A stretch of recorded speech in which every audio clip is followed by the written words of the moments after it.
Hello everyone, welcome back, and my name is Jamerson. In today's video, we are talking about the new release video game called Palworld, a game that has caused quite a bit of stir over the designs of the creatures, looking eerily similar to a well-known and beloved video game franchise.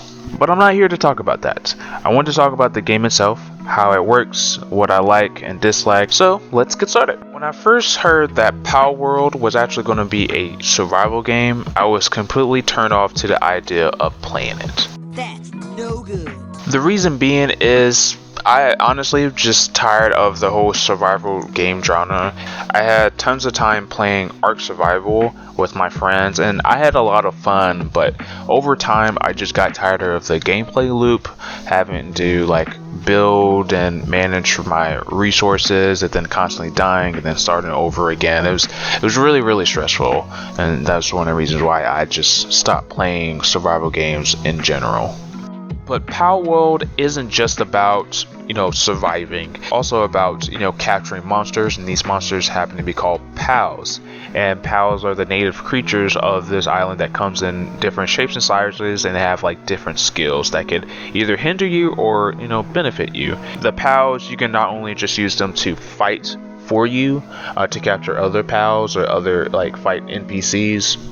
You can also use them to mine resources or help you build structure faster on your base. I really enjoy that part because it makes the whole survival and building stuff aspect of the whole survival game just much more faster and more streamlined. With the pals, they each have these traits that could either benefit or hinder you. So you could have a pal that's a hard worker and then they'll work hard, or you could have a pal that's a total slacker, but you keep him anyways because he's one of the strongest pals that you have, but they still work. And it's pretty cool the different types of pals that you can get regardless of what they are and how they would help you out, which I really like.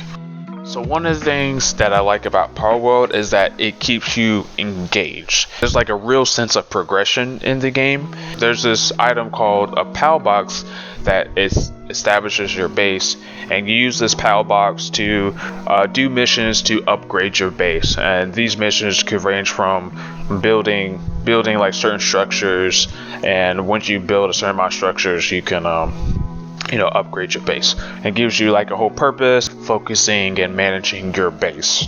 And while you're gone, you can go out and explore if you're tired of all of the whole base management.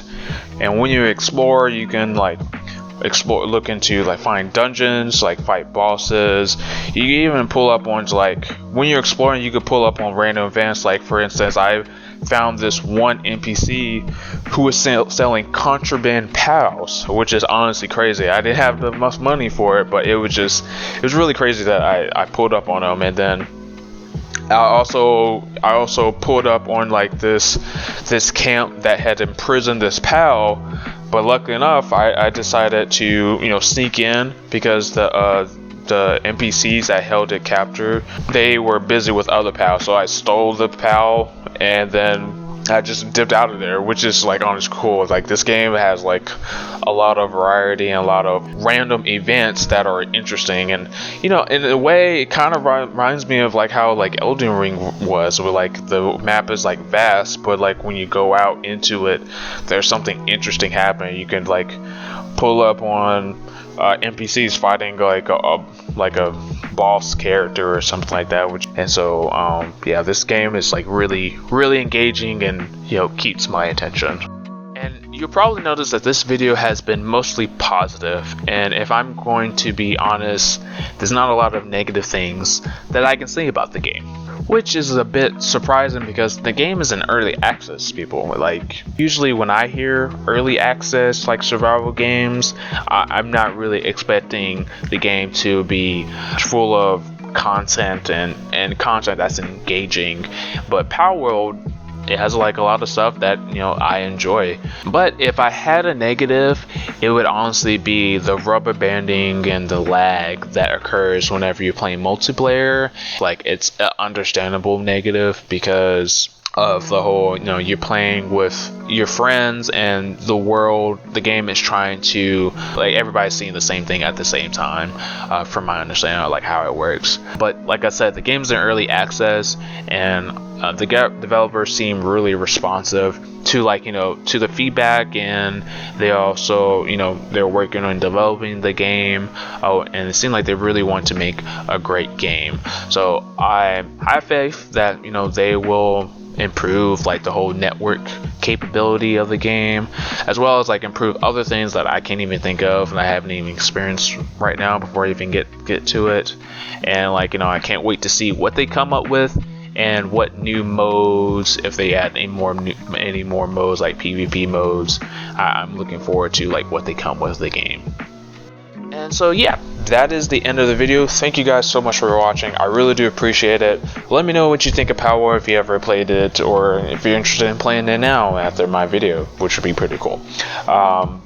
Before you go, let me know what is your favorite PAL that that you've captured, or if you've seen the designs. My personal favorite is the Pinklet. I like water type monsters.